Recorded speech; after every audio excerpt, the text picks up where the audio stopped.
Hey guys, Dark Prometheus here. We are playing some Tyranny. So there's a new Paradox game out. I'm gonna turn down the music volume a little bit more. Music's pretty cool. But Tyranny, it's more of a RPG style game, turn-based. Kind of like a real-time system that you see like in a Final Fantasy game. But it's set up kind of like in tiles. So, a couple things I'm going to point out here. Difficulty will be when you start the game. But a couple things we're not going to play with is permadeath. Right now for the first playthrough. We might play a playthrough where it's like permadeath and just crazy, hardest difficulty just after we go through it and we figure out the game a little bit. But we got all this stuff going on. A little bit of what's going on here. Auto pause, let's say. I think when someone is low health. Should be a good one.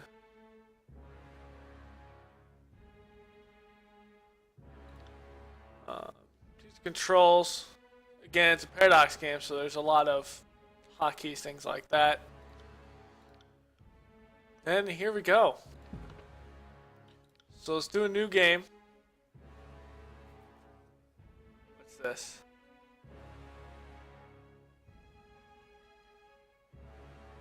Wow.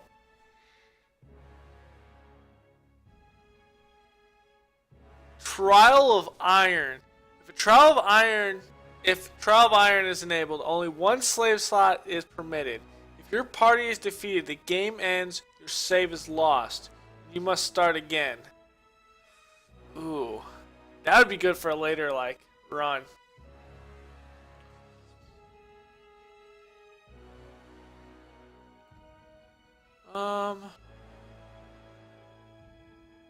Okay, Path of the Dam.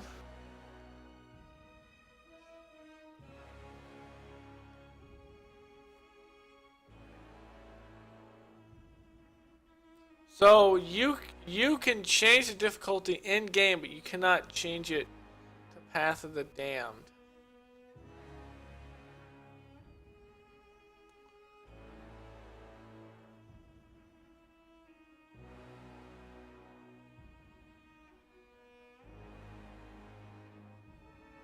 Let's do a hard difficulty.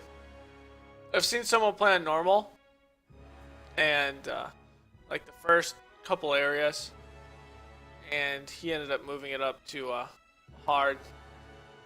But we'll explore some of these other ones later, probably in a second playthrough. Because, like any other game, I believe making a lot of decisions in this will change the dynamic of how the game kind of goes through the cycles. That is an epic. Oh, and there's still like a character screen that you get to like pick your type of character, stuff like that. But from the art, the things I've seen so far, Paradox needs to continue making games like this. Both on their strategic sense, like EU4 and Hearts of Iron, Crusader Kings, and then both of it. Like, this is more of a tactical setting than anything. Now, some of the things about the game is you have 3 other characters that you can get with you. And as you go out to the game, there's certain criteria where you can actually get characters to join you if you take the correct, like, speech ones. So there's going to be something like that. It does have some. Okay, here we go. Cutscene. For over 400 years, the armies of Kyros the Overlord have swept across the known world. All who stood against them fell before their might. Even the Archons, women and men of immense power, were forced to kneel, chained to the Overlord's will. Now Kyros' final conquest has come to our corner of the world. And two of the Overlord's armies compete for the honor of taking our lands. The elite disfavored, and the teeming horde of the Scarlet Chorus. The voices of Nerat, spy master and Archon of secrets, guides the fierce and undisciplined masses of the Scarlet Chorus. With each battle, the Scarlet Chorus grows stronger, as the defeated are given a simple choice: serve or die. Graven Ash, Archon of War and the Overlord's most loyal general, leads the disfavored. Though small in number, Kyros' ironclad legion has never met true defeat in open battle. Watching over the two generals is Tureon, the Adjudicator, Archon of Justice, eldest of Kyros' minions. Tureon brings Kyros' laws to newly conquered lands, aided by the Fatebinders, judges and executioners of the Overlord's laws. You were among the youngest of the court of Fatebinders when Kyros' armies came to our lands. How could we have known that the fate of thousands would rest in your hands? That's pretty epic. So yeah, here's our character screen. So one cool thing is there's tooltips all over. It's one thing a Paradox loves to do, and it's amazing, so you don't have to keep on going through. But say it's like, oh, I don't remember who Kyros is. Oh, well, here you go. Here's this. I can even right-click for details for like an expanded view. Like, I love that. That's awesome. We're gonna play as a guy.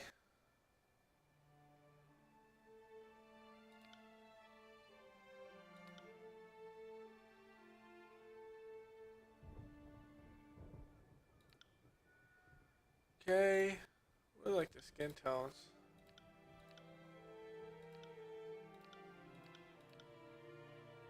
Let's go with this one. Alright, next. Oh, his face and hair now too. Cool. That just looks weird with it looks like his mouth's open.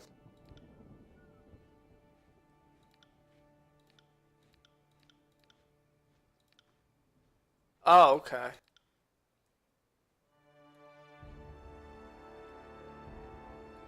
That looks pretty sweet.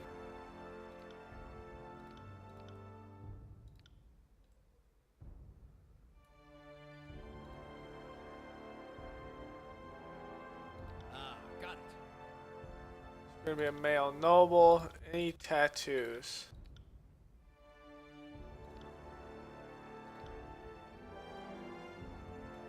I wish I could just like move the tattoo. Should be pretty cool. A tree.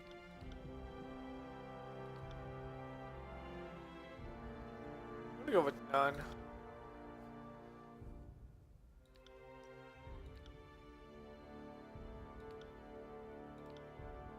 I think we're gonna go with more of a warrior in this build.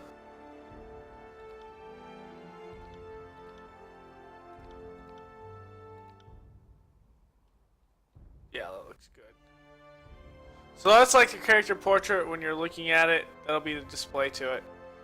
So history. I am... Oh, okay, here we go. Here's a tithe. Learn how to fight.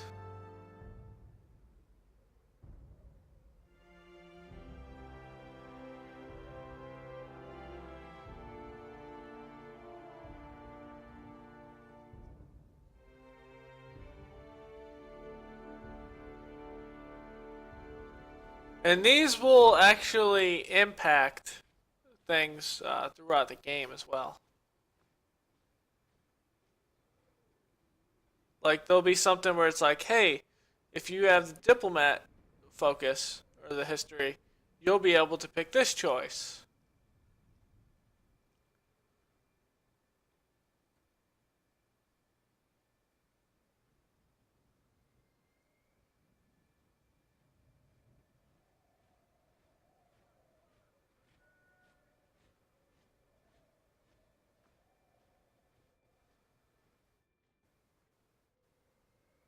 That's pretty crazy. Maybe we're gonna go as a noble.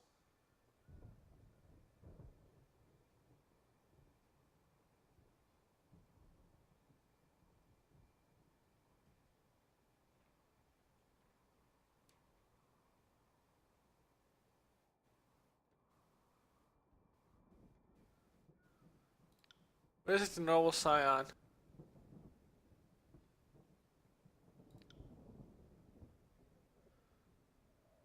Oh, it's trained. The art of sword and shield. That's pretty sweet. Let's take Sunder. Reduce the target's armor. So there's like spells and things like that. But this is like where we start in our combat styles and kind of what starting weapons we end up having. Also, receive training in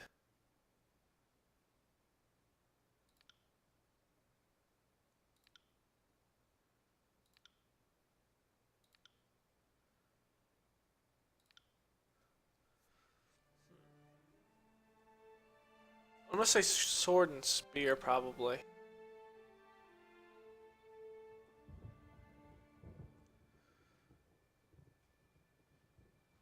Yeah.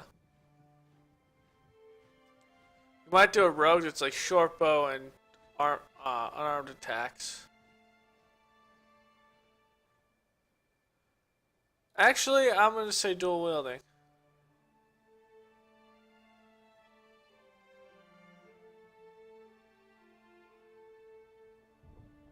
Because that allows one-handed weapon. That as well. Okay, cool.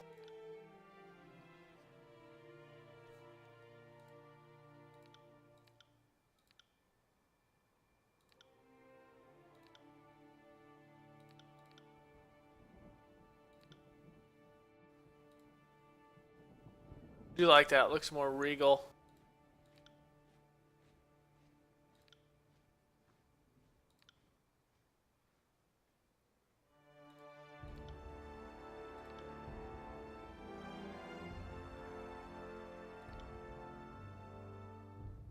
Would you like this one? There.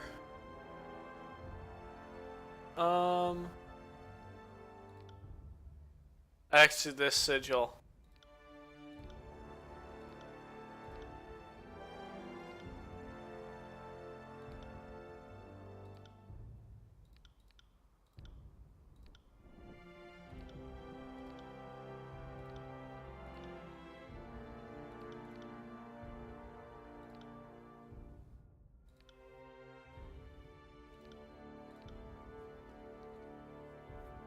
Yeah, I definitely do like this. That's pretty sweet. Okay. Enter name. Will be. My name is Prometheus. Alright, attributes. So here's where kind of like the points go into. There's gonna be skills up in the character tree that we'll look at. We're gonna go with this chance critical hit, accuracy of attacks and spells, reduce hit type, stronger abilities, increase endurance.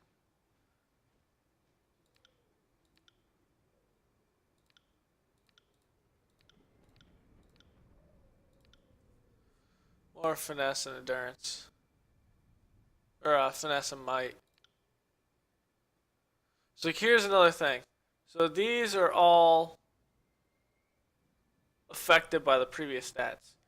We'll definitely look at it.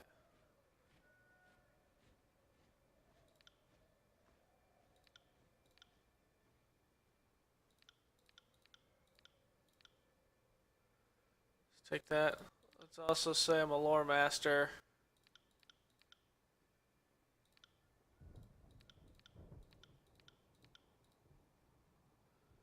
Looks good.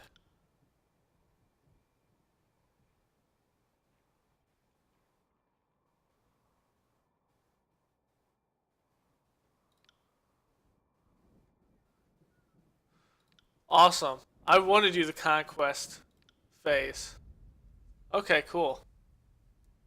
All the world has fallen to Kyros, and now the Overlord's eye is on the Tears, our home. The last corner of the world free of Kyros' reign. Two armies, the Disfavored and the Scarlet Chorus, march south from the Northern Empire, the last realm to fall to Kyros a century prior. In the early days of 428, Kyros' armies arrive at the Gates of Judgment, the mountainous border that we Tearsmen so long believed unassailable. Unable to agree on a unified plan of defense, the various leaders of the Tears sit and wait for each other to deal with the conquerors, until it's too late.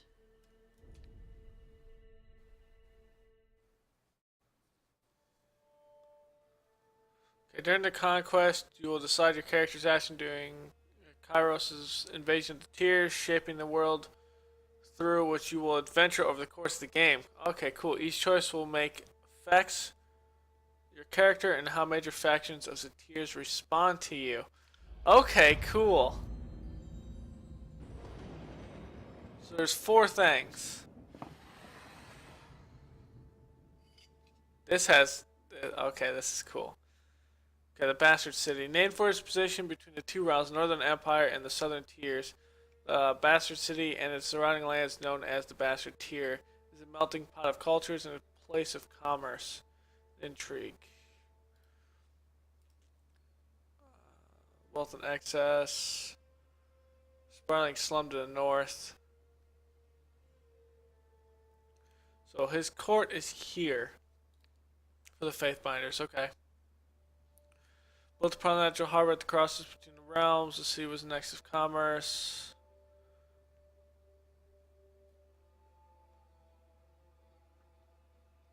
The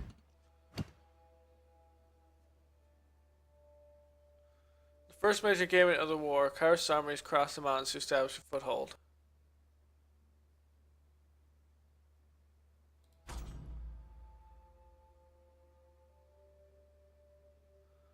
Oh, okay. Okay, cool.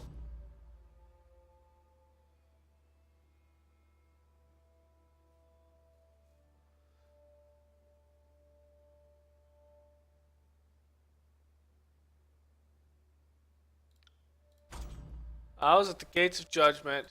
I joined the battle with the elite.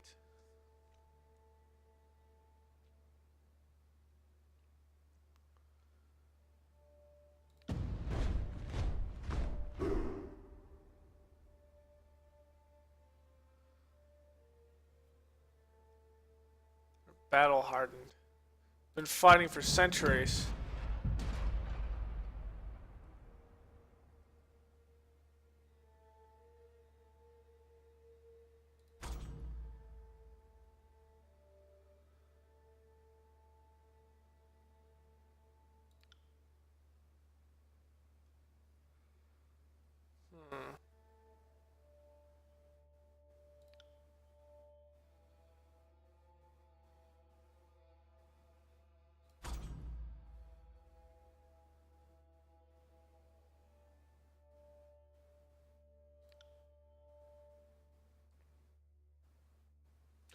I don't want to mess with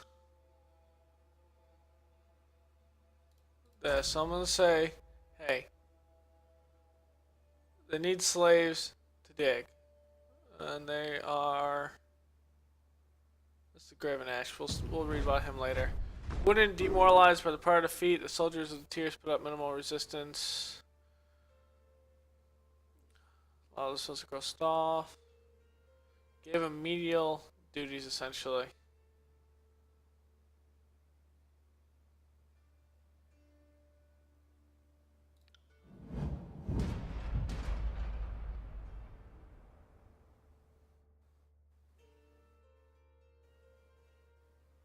Carry them this far, but there is one more step before total victory.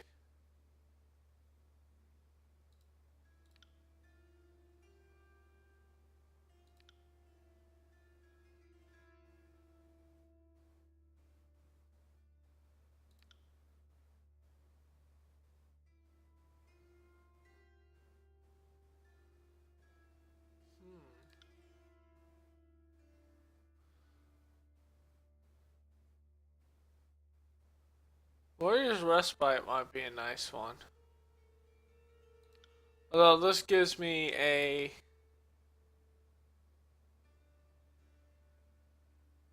range of 2 meters. That's a health. I think I'm gonna go with the disfavored here.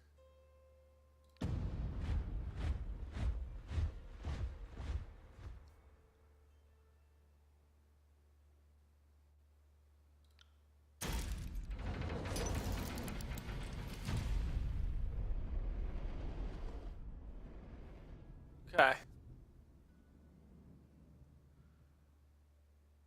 Okay. So lost in the rooms of a decorated crew to come. Trust not remember that you were joined the next frontier of the conquest, either as a judge, an overseer of settlement of Leaving Crossing.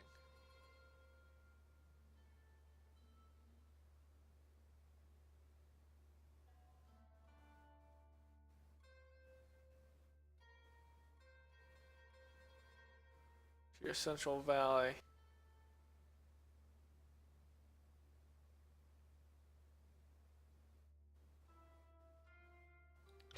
School living is crossing. Metal supplies are definitely needed.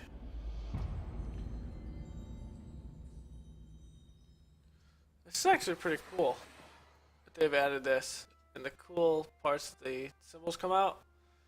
I think the both founded a small merchant town in the intersection of ancient old walls. Packed between the settlers and the mercenary company meant the caravans were able to travel without fear of bandits or bane.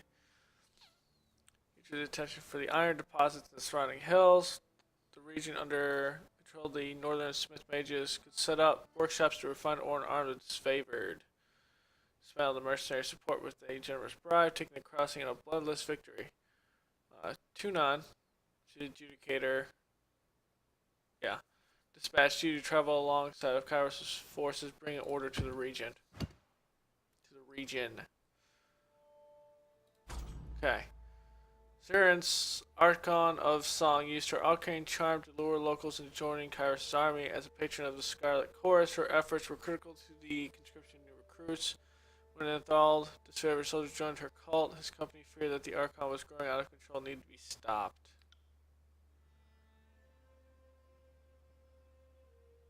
To violently subdue her cult of followers.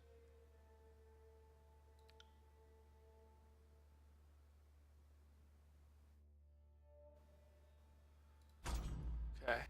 Smith mages worked day and night to create weapons. No one faulted their dedication, yet production was low. The plans that came to light proved divisive to disfavored and the Scarlet Courses. On one hand, any additional manpower is needed for fighters, not forges. On the other hand, the celebrated weaponry of it needed to be guarded.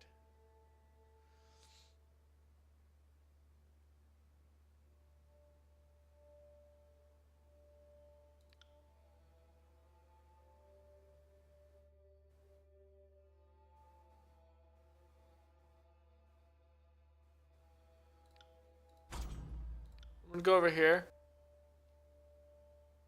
Say if you've survived this battle, you'll do it. The front lines of the Apex campaign, your resolution fit their traditional model of conscription, so they considered it a fair alternative. Weeks to come, more of them returned to active duty than even Siren expects herself, likely owing to her obsessive devotion to the Archon and her enchanted music. Okay. What we got here? Smith mages swore allegiance to Scarlet Chorus. Jealousy hoarding the secret of iron forging. This favor demanded the Smith's immediate return. Within the rights to take allegiance from any source.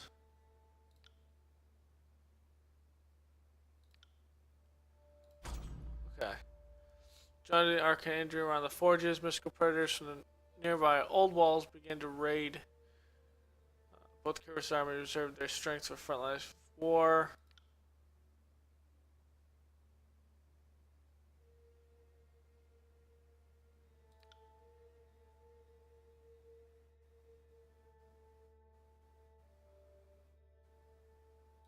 Yeah, they're the largest army, so why wouldn't you use the Scarlet Chorus?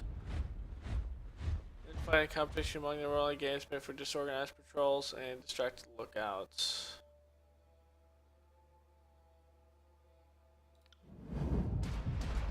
Who controlled the crossing? Tragedy struck when the mercenary hired by the voices of Nerat injured a forge-bound artisan, leaving him unable to practice his craft. Tureon ordered the mercenaries to leave the city in the hands of Kyros' more responsible servants. Only a token garrison would be left behind while the armies returned to the front.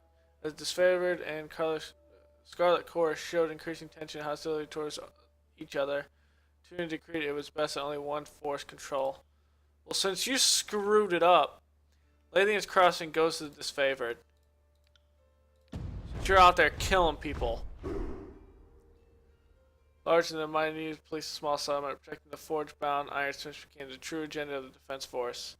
As these magical craftsmen kept disfavored invasion force suited in iron. You received word from Graven Ash thanking you for your decision. Yeah.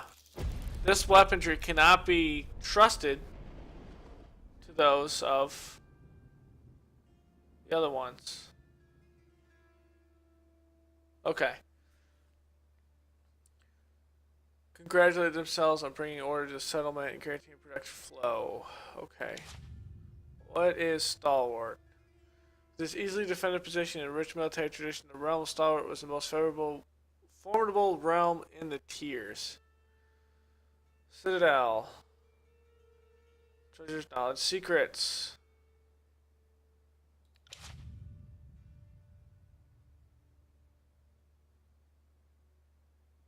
Ooh.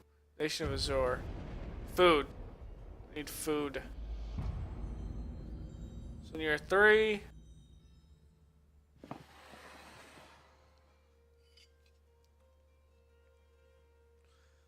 Summon of the tier set on a verdant fertile plain. As this favor clashed the defenders, Scarlet Course contended against the region's tribal beastmen, who protected their ancestral lands from global fury. The Karn. Who's Karn? As tall as the hills, Karn is the Archon Stone, master of earth and soil, destroyer of mountains and cities. Karn is the reluctant leader of the Earthshaker Guild, though he is less than their teacher and more of their object of study. The massive Archon is sworn to Graven Ash and provides arcane support to the disfavored war effort. Okay. So he helps the disfavored to break the stalemate and force Azure into submission.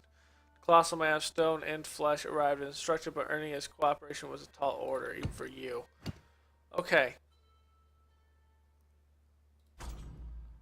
After a roaming pack of beemen slaughtered disfavored patrol, the Scarlet Chorus responded by laying claim to the beast for their army, while the disfavored raided company and enact vengeance. They attacked our army. The Archon of Stone carved a deadly path through Azure, using his powers to blight the land. The Scarlet Chorus complained that his tactics left no farmland to feed the growing army.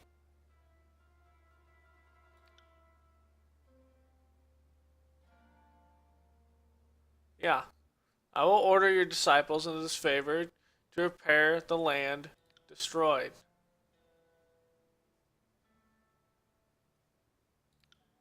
With Karn's ready destruction, the lands of Azure would soon be unable to sustain crops, but Kyros wanted a conquered land, not a barren wasteland.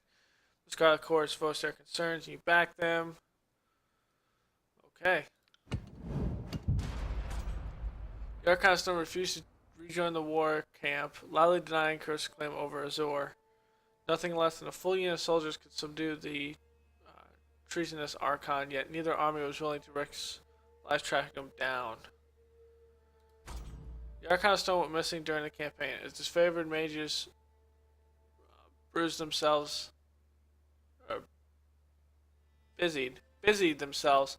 Surge of Karn, the Scarlet Corps forced the mages in combat against their will.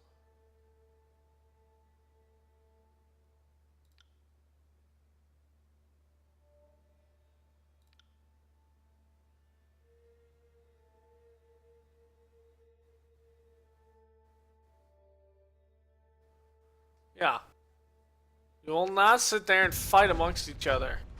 The mages thank you for your freedom, and as recompense, you gave them to the Scarlet Corps of soldiers who enslaved them in the first place.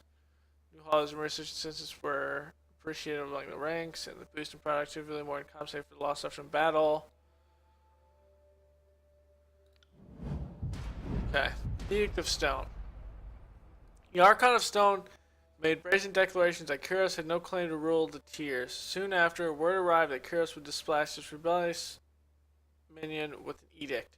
So here's the thing. Edicts, massive destruction. So remember that. His most powerful magic is that of the edict. Commandments cast upon whole regions that can control and destroy man and nature alike. Once cast, an edict can rain fire, wither crops, demoralize cities, usher in endless night, or do whatever it is that Kyros envisioned. Or Kyros. No known force, magical or mundane, can stop an edict. Though each edict is often worded to include some condition or contingency that will see its end. Some edicts have been short-lived, delivering days of wanton catastrophe. Just as many have lingered for centuries. So, remember that. Edicts are big in this game. The disfavored took solace in knowing the edict was coming, and the commanders positioned you to be the bearer of justice. Tureon selected you for the honor of proclaiming Kyros' Edict of Stone, a magical spell with the power to destroy the Archon. As he sensed his approaching doom, Karn began an assault on Plainsgate, the largest human settlement in the area. It fell to you to send Kyros' forces into a suicide mission to halt the destruction. You believed that the only chance of slowing down the assault was to commit the full force of Kyros' army against them. It was a desperate gamble. If you were wrong, there would be no one left alive to warn the other Archons.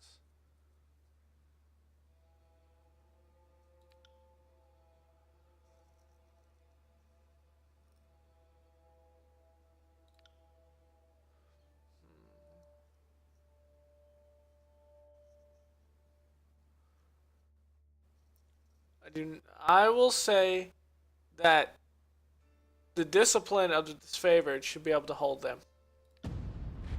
Approached the battle with hard hearts and grim expressions, pondering the futility of their goal. They fought and died defending Plainsgate, which, in spite of their efforts, suffered extensive damage.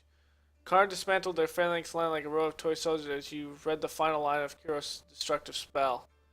Kyros' destructive spell. A chasm opened under the battlefield, swallowing the disfavored and redrawn the proportions of the once verdant landscape. When the earth heaved open to take Karn, the Archon allowed it with serene acceptance. And then we got one more. So the lands blighted and unrecognizable, the realm of Azure was left utterly ruined by the events of war. In times to come, the tears will call this blasted region the Stone Sea, for the treacherous rock formations and persistent quakes became the defining features of this once verdant land.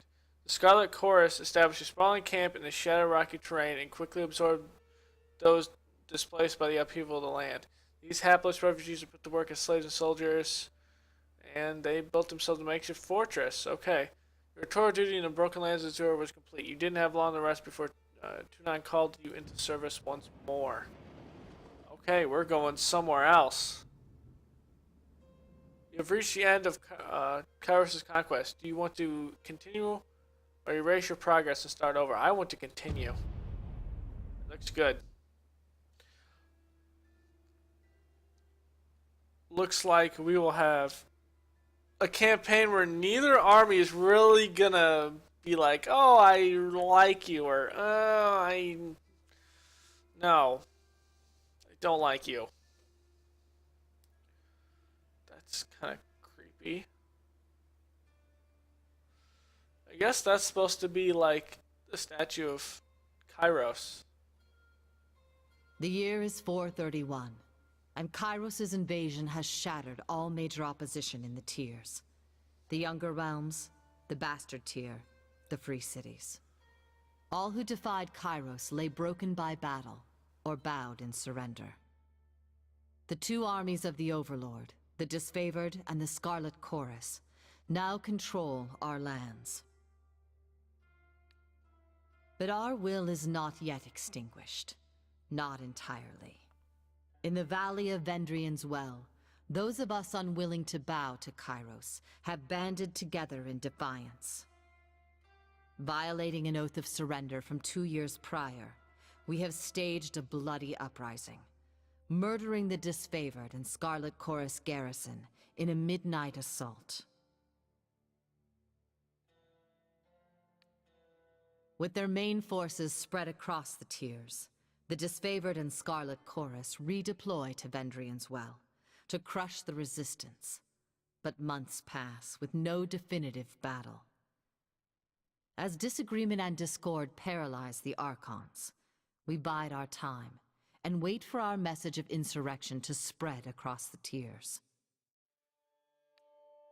The Overlord is not amused, and Kyros has one message for the Archons: crush the Oathbreakers or die. Kyros backs this threat with an edict, a magical commandment that can slay all in the valley should the order be ignored. The honor of proclaiming this edict fell to you. Sent across the mountains to Vendrian's Well, you carry the Overlord's edict to read before the Archons. As you finally make your way through the winding mountain passes into the valley, the ground trembles, and Kyros' magic seals the way behind you. You are trapped in Vendrian's Well, with Kyros' armies and the Oathbreakers. The only way to survive is to fulfill the terms of the Overlord's edict, in any way that you can. Alright, that's pretty, that's the entire purpose. God, it's so creepy.